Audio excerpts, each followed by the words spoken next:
So some ideas about like spooky spooky songs. I like the idea of that, and by spooky songs we don't mean like stupid kids Halloween songs. We mean like songs that are popular. We're not talking about actually, Michael Jackson Thriller for yeah, sure. yeah, like that. No, not that.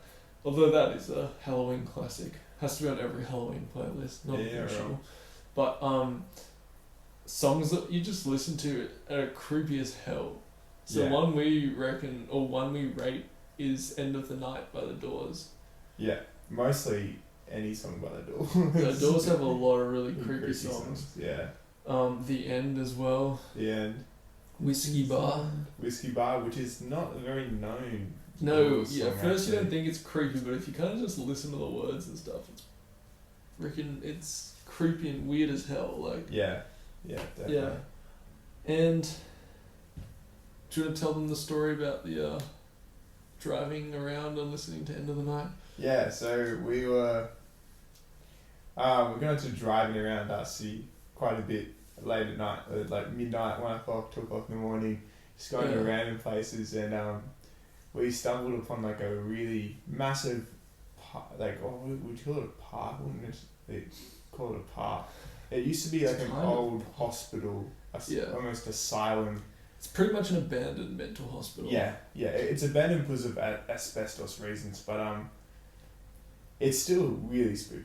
It's still spooky. There's still boarded up doors, like boarded up buildings everywhere. Buildings that are half like falling apart. Yeah, taped up with warning, do not enter signs. Yeah, that's stuff what like really that. makes it quite And ominous. they're all spread about, so there's like a small cluster here, and then maybe a small cluster like 200 meters away. And the park's massive. The park's like the park is more than huge. You 3 can k's. drive around it for a good 10 minutes before you see everything. Yeah. Which I know doesn't sound like much, but if you think about driving around a like hospital facility and taking you 10 minutes, like what the hell, it's actually pretty big. Some of the park's public, so people walk their dogs and stuff, and they do their day-to-day things there and stuff like that. There's still like a soccer field down there as well. But all the buildings are closed off, and at night it's completely dark. And we decided to drive around there one night, and it was getting to the end of the night. We picked up after work, and we were like, oh, let's go for a drive. And I was like, well, why not? And we go down to this park, was not even trying to get a spook, just trying to see what's up. Yeah. And we're going down and listen to some good tunes, listen to some Led Zeppelin, and we're like, oh, let's put some doors on. And we put some doors on, and as soon as we put some doors on, we go into this park. We didn't plan it like that. We didn't plan it like this. This is all natural. Going down this park, and we're driving quite slowly, like a couple k's an hour, and this is the end, but it comes on, and we're having a good time. We're like, wait a minute, this is really, really fucking spooky, man. And the song's going off. We won't play it now because of copyright reasons. But if you guys know the song, and there's like how do you call it? Like the sound, like it really distorts and goes all weird at the end. Yeah. And so we're driving really slow, freaking out. And we come up to this cottage, and it starts to distort, and there's red doors there. Yeah. And we're just like thinking to ourselves, like, oh my, this is where the serial killer like pops out and it's starts this chasing weird, us. creepy old house with like do not enter, like it's half decaying. And the music's like going full distorted, and it's cold, and we're just like, what is going on? Yeah. And we realized we were like, it was almost like, you know how sometimes when you're watching like a horror movie, for example, the music's so perfect, it fits the scene so well, you almost don't notice it's there until afterwards. Yeah. That's kind of what happened to us, where the music, it felt like it was perfectly made to accompany exactly what we were doing in that moment. And so you kind of didn't notice it was a song playing until afterwards. And we just like shuddered so much, like what the hell happened? Like, what was that? So the Doors are like, very underrated. Spooky songs. Really? Very underrated spooky songs, yeah. Well, it's not really underrated. It's people just don't think about it. But a lot of the music is like distorted for a purposeful reason. Yeah. And some of the lyrics are pretty out there as well. Yeah, definitely. Like, this is the end, just my only friend, the end. Like, it's pretty freaky stuff, you know? And Jim Morrison was weird as hell. Yeah, man, he was next level strange, man. Yeah. Yeah, so we kind of like, I don't know, I guess it was just one of those moments, right? And then we realised the Doors were just a creepy old band. So tell us if you have a band like that you think is kind of really creepy, or any kind of song that you find creepy. Another one I find real kind of creepy is Mr. Crowley by Ozzy Osbourne.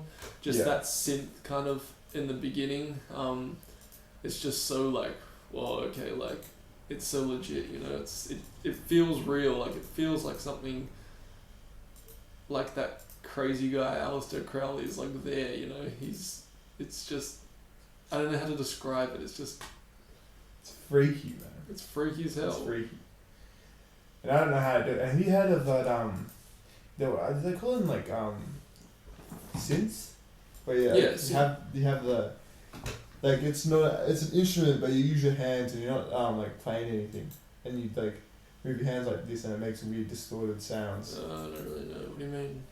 Oh, I'm pretty sure it's called, I gotta look it up. But it's what they use for a lot of horror films.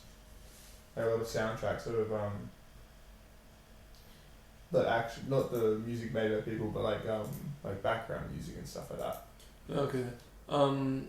Well, yeah, it would be synth, but I don't really get your description of it, kind of. We need what's his name from the Joe Rogan. Yeah, probably shut up, Jamie. Yeah. One day we'll be successful enough to have our own Jamie. Synth keyboard, I'm pretty sure it's called. Yeah, synth. Oh no, that's not it. But I didn't get what you meant by your these hand actions that you were doing. No, it's an actual thing. I forget it's called the horror music instrument. Theremin. Oh, the theremin, yeah. Yes, yeah. I've heard of that. That's a weird instrument. Yeah. Makes some cool sounds though. Yeah. Some very bloody eerie sounds as well. Yeah, definitely. They use it in heaps of horror movies and stuff like that. Yeah.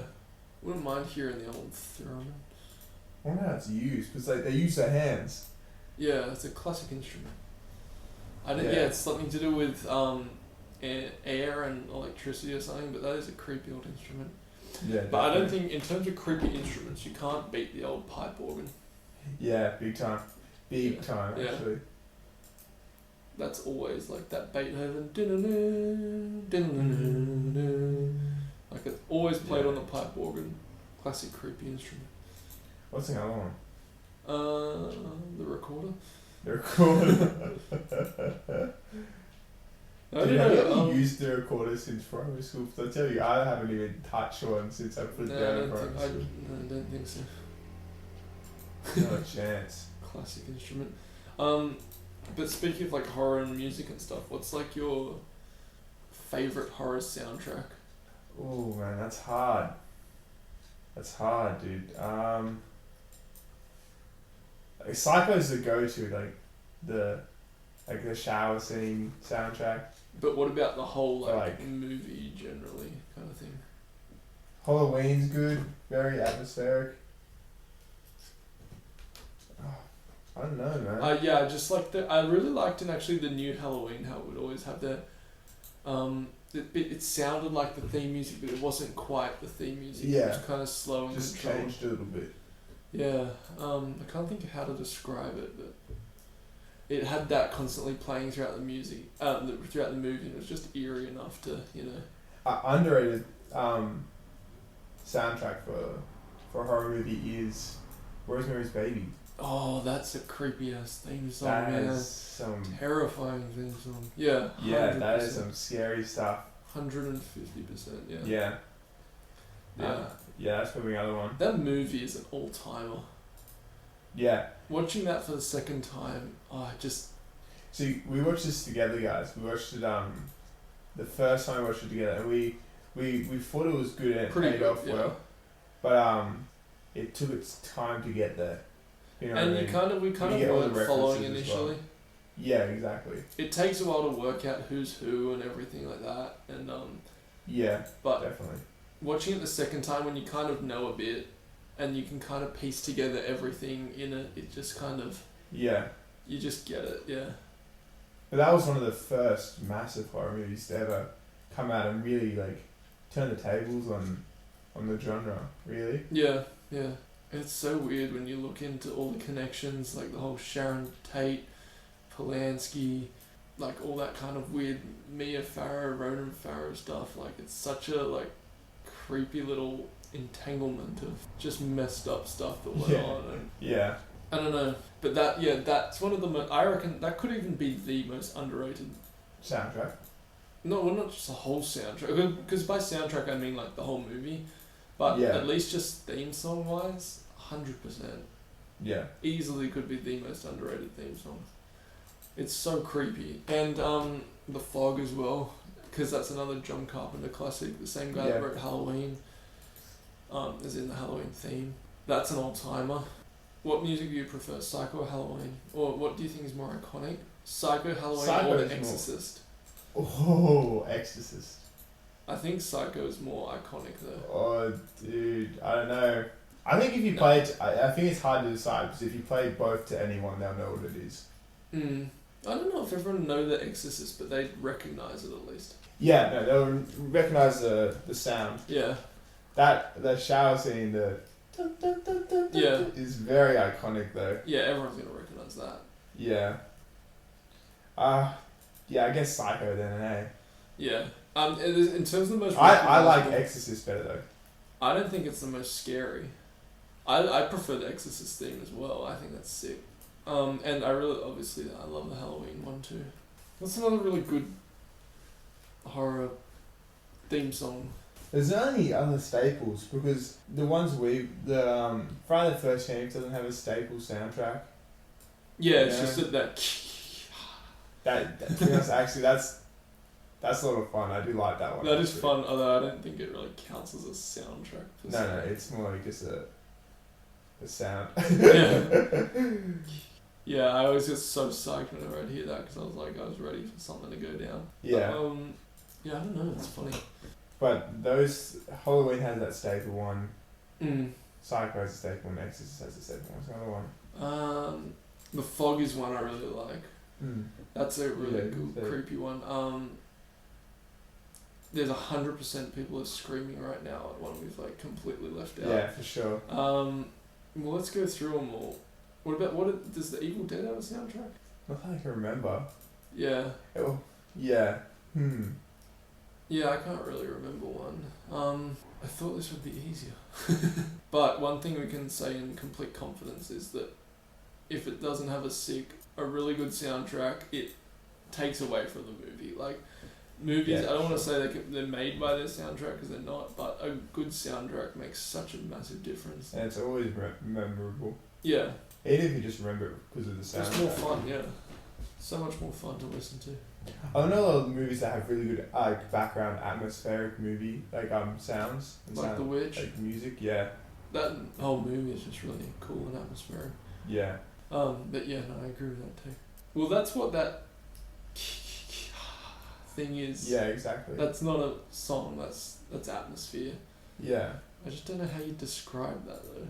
I'd listen to it. It's like a song. You reckon there's a full song? Because you know there's some TV shows and movies that have like a 30-second sound clip. Yeah. And then you go look it up and it's like a 3-minute song. Yeah. So you reckon... there's like an extended version, you mean? Yeah. Yeah, okay. Yeah, I can see that. And it leads into like a full like crazy scary song. Yeah, that would be cool. I could see that. I don't think so though. No, I don't either, but I would hope it would happen. Yeah, come on.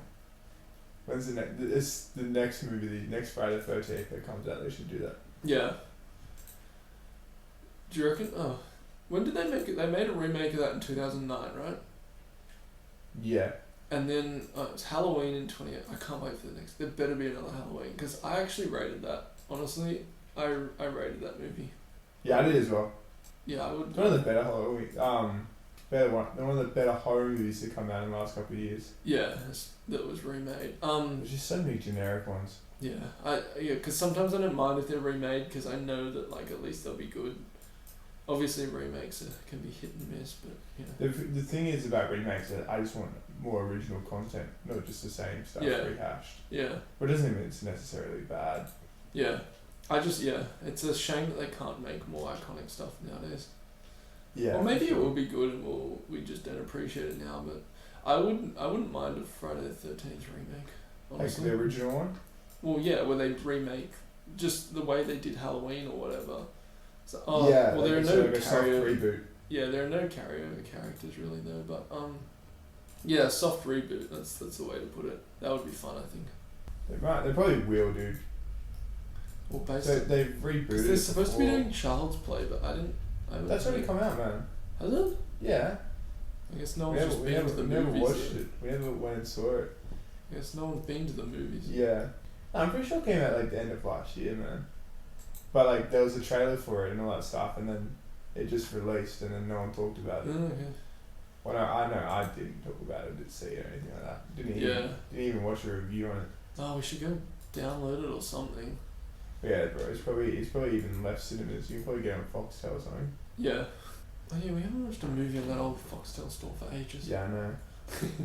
We really should do it again. Yeah, I miss it.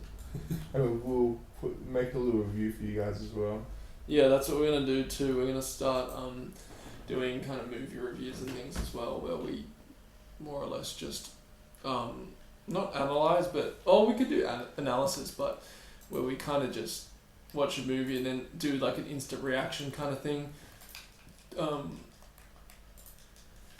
Instant reaction just to kind of, I don't know, make some good content, and see how our opinions kind of develop. Like a lot of people obviously won't rate our Evil Dead take.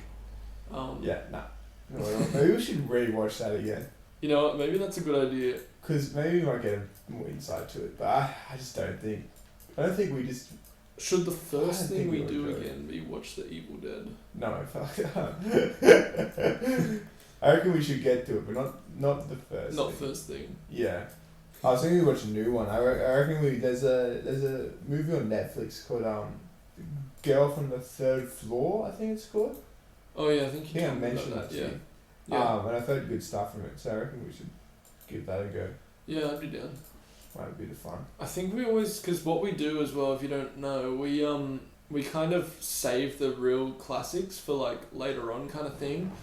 But I think we keep denying ourselves classics to watch because we're like we haven't watched Friday the 13th. I mean, no, we haven't watched Nightmare on Elm Street or Texas Chainsaw Massacre. Yeah, we really should.